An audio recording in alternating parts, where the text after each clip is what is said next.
Good morning, students. How are you all? I hope you all are doing good.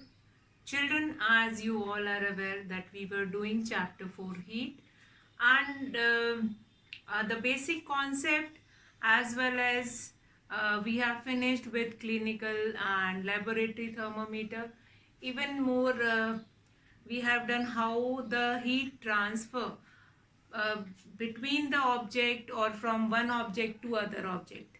So today I'm going to take it a few of the topic that is uh, interrelated with heat, how transformation of heat is done in different object. So in this, children, I'm going to take it examples from your day-to-day life, and we will see how in those examples heat is transformed from one form to other. Now, as I have told you on very first day that heat is a form of energy. Yes, heat is a form of energy uh, which make an object hot or which make anything hotter. And that hotness will only tell that yes, that thing is heat up. So if heat is a form of energy, we have done conservation of energy in which one form of energy can be converted into other form of energy. So today we will take some example of transformation of heat energy. Now heat energy can be transformed or changed into one form into another form. Now, if I'll take an example of uh, your electric bulb. In electric bulb, when electricity pass through a bulb, the filament of the bulb get heat up, and then that heat of filament, heating filament is produced, is used to produce light. So here heat energy of a heating filament is changed into light energy. So that is an example of transformation of heat energy into light energy. Now we have, just like we have that in electrical thermal power station, the example which I have taken yesterday also. In thermal power plants, the heat energy of coal that is used to produce electricity. So burning coal and this heat of coal is transformed into electrical energy. So if I take one more example, that in a steam engine, heat energy of steam engine will push the engine, that is changed into mechanical energy. Then only that engine can push the bogies. So heat energy of steam engine is changed into mechanical energy. Now, so all these examples are related to transformation of heat energy into other kind of an energy. Now energy is transformed from one form into another form. It can neither be created nor be destroyed. This we have already done. Law of conservation of energy. That energy can neither be created nor be destroyed, but it can be changed from one form into another form. So more examples we can take it, like in nuclear power plant also, that the heat energy of atom they will use to produce electricity. Then in an electric bulb I have already taken. Now if I'll talk about the heat energy of your palm, if you will rub your palm, that rubbing of palm, your palm will become hot, and here the muscular energy is changing into heat energy. Muscular energy is changing into heat energy. So such kind of an example which will tell you that how energy transformed from one form to another.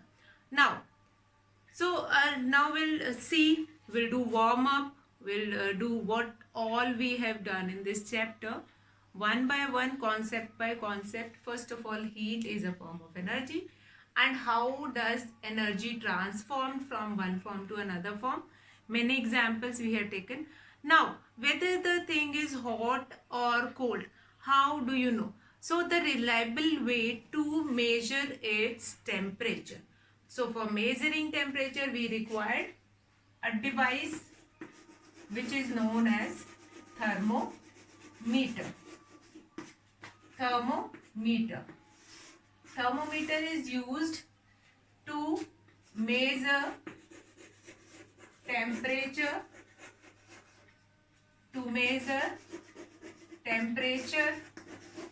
of an object, of an object or anything. Fine. Now there are two types of thermometer: clinical thermometer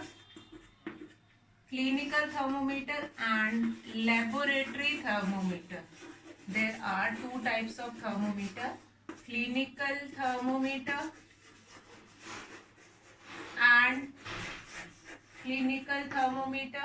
and laboratory thermometer. So first of all, if it is asked that what is thermometer? Thermometer is a device which is used to measure temperature. The first thing is this: what is thermometer? Thermometer is a device which is used to measure temperature, and there are two types of thermometer: clinical thermometer and laboratory thermometer. First of all, in both the thermometer we have, that is made up of glass, and we have a bulb in which mercury is filled. Clinical thermometer is the thermometer which is used by doctors, or we are going to use it at home for measuring our body temperature. Laboratory thermometer are those thermometer which are used in lab, which are used to take temperature of hot boiling water, chemical solutions, and that is basically used in lab. Now laboratory thermometer is a little bit bigger than clinical thermometer, since range of clinical thermometer is clinical thermometer is about 35 degrees Celsius. 35 degree Celsius to 42 degree Celsius. But in this laboratory thermometer, you can measure from minus 10 degrees Celsius to 110 degree Celsius. So it is basically laboratory thermometer, as the name suggests or as the name shows, that it is used in lab only. What all precautions you are going to keep it in your mind when you are using these thermometer? First of all, when you are using clinical thermometer, then it is made up of glass, so you have to handle it very carefully. The bulb which is filled with mercury, so you will not hold that thermometer from that bulb while taking the reading of that thermometer. You just hold it from other side, and then you will take the reading of that thermometer.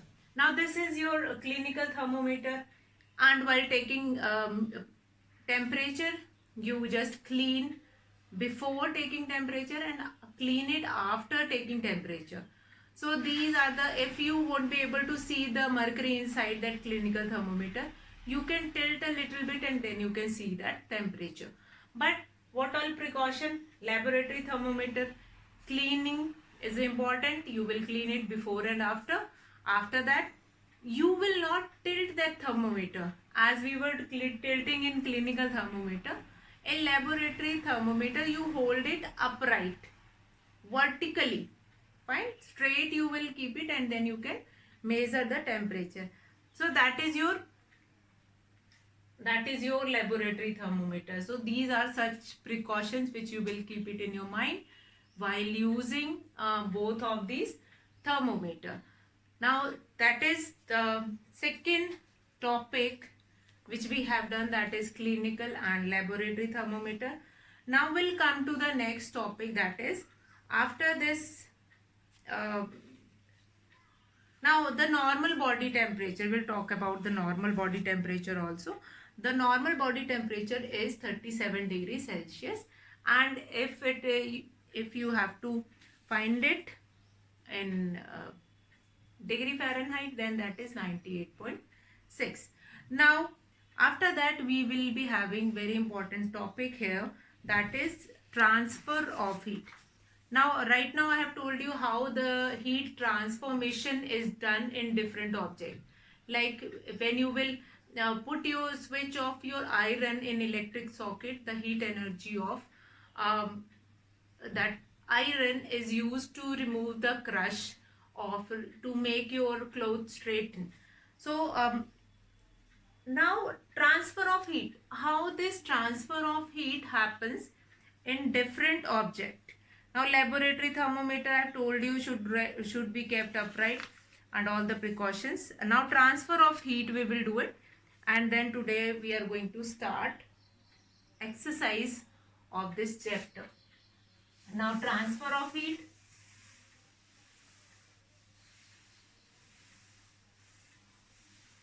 All these things I am telling you since we are going to do the exercise, and if you do not remember anything, so that can be revised. Now transfer of heat. Transfer of heat, or sometimes it is can be written as flow of heat.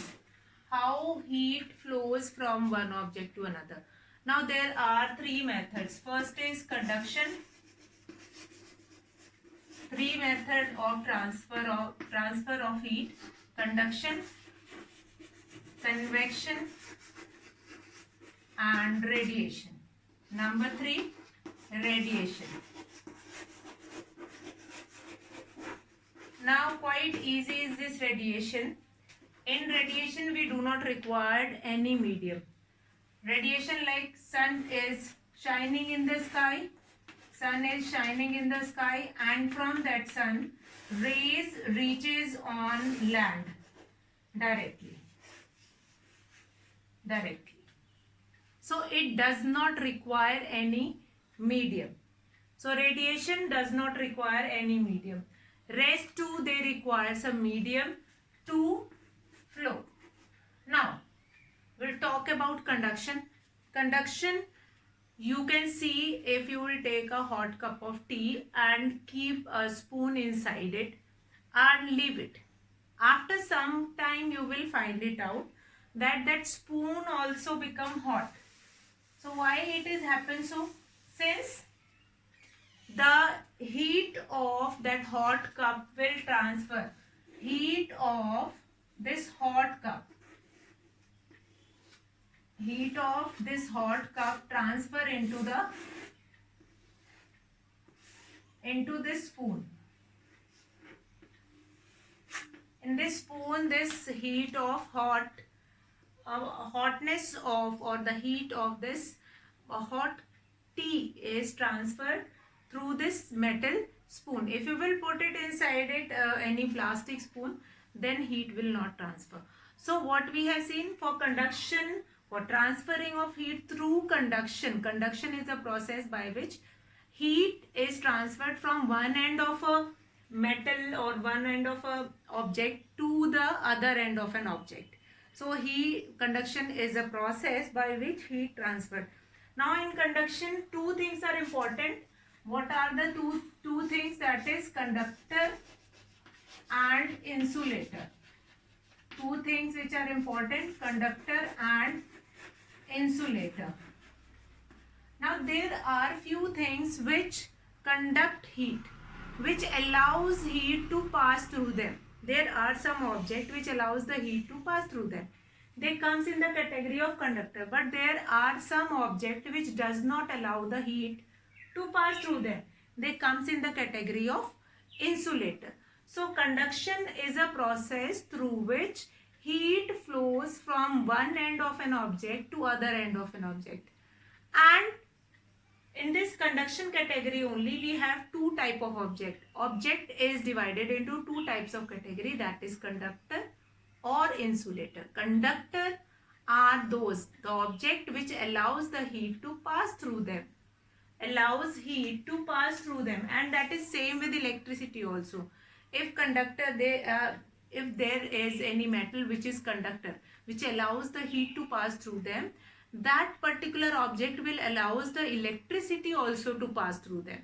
If they allows heat to pass through them, then they will allow electricity also to pass through them. So they become conductor of heat and electricity. Insulators are those which does not allow heat to pass through them. So that is their conductor and insulator. Now convection. What do you mean by convection? Convection you have heard in microwave ovens also. Convection is a method or a technique on which we can bake. So what is convection actually happens?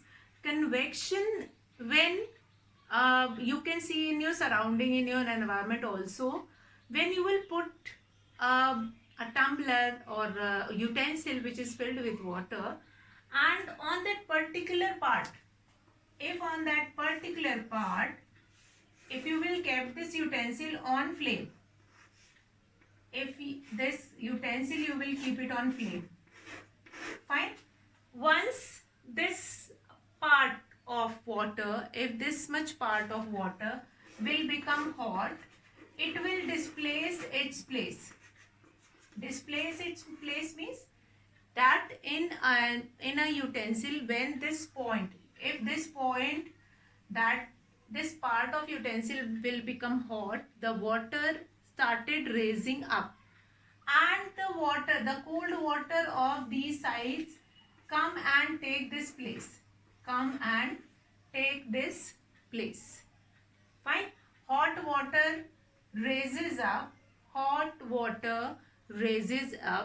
and cold water from the sides, they will take its place, and this will continues until the whole water will become warmer or will become hotter. So this process is known as convection. Now can you see convection in your day-to-day life? Yes. So example of convection is sea breeze and land breeze. So two examples of convection is also there, sea breeze and land breeze. So just now we are going to see. Now radiation is quite simple. You don't require any medium. Directly rays comes from any light source or heating source. It is absorbed by other object.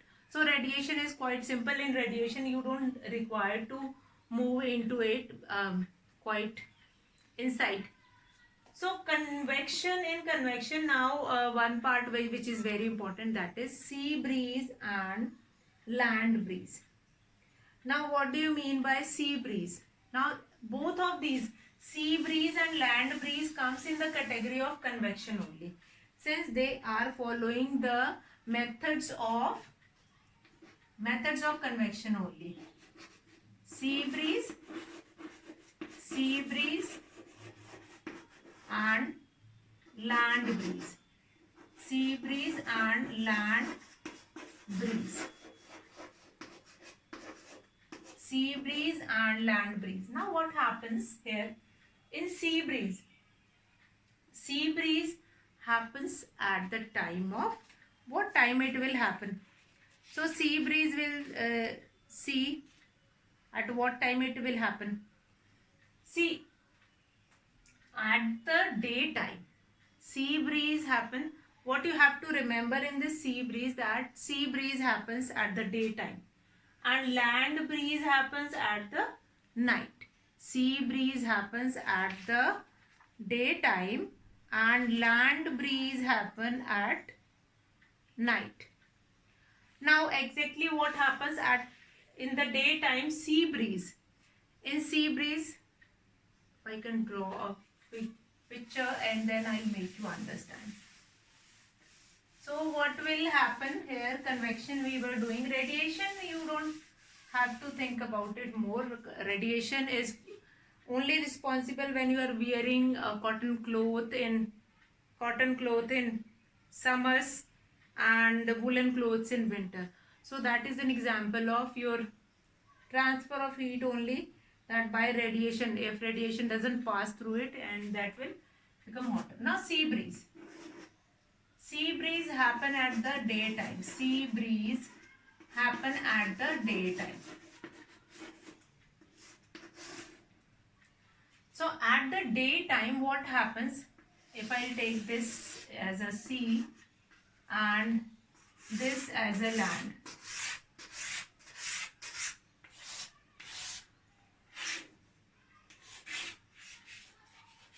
So trees will be there and all. So what do we have to understand? That in sea, at daytime what happens? At daytime, when a sun is shining in the sky, then because of heat of the sun, this land will become hotter at the daytime. When rays of sun came on earth as well as in water, at the daytime this land will become hotter faster. Fine. And when this land will become hotter, that hot air rises up. As I told you in convection, what happens? That hot air started rising up, and cold air from sea. Cold air, this is your sea and this is your land.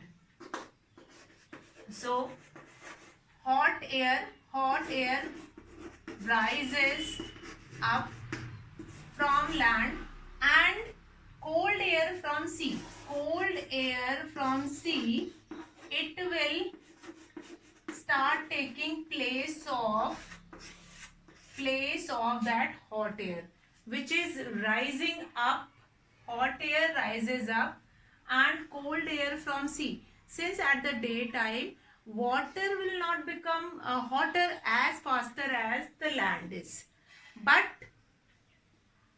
then what happens? That hot air rises up and the cold air from sea, it will come and take place of that hot air.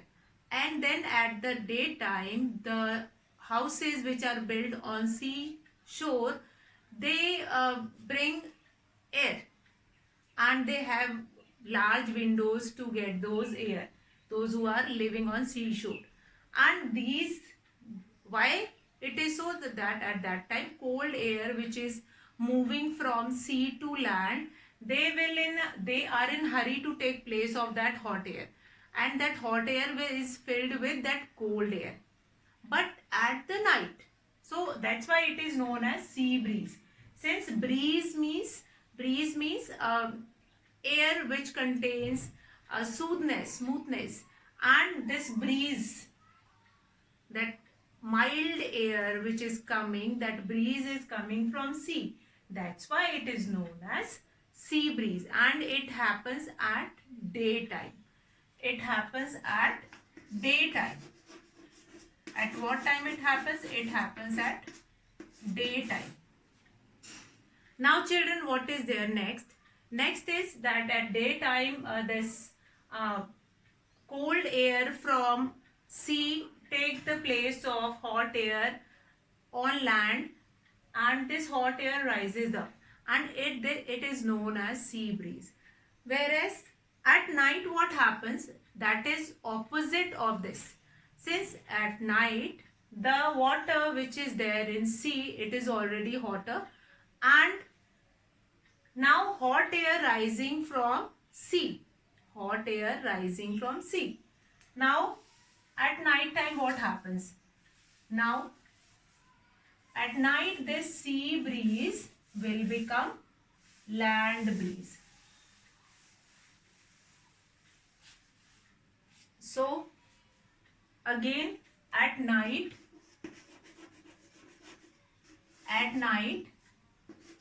what happens? When we have moon in the sky,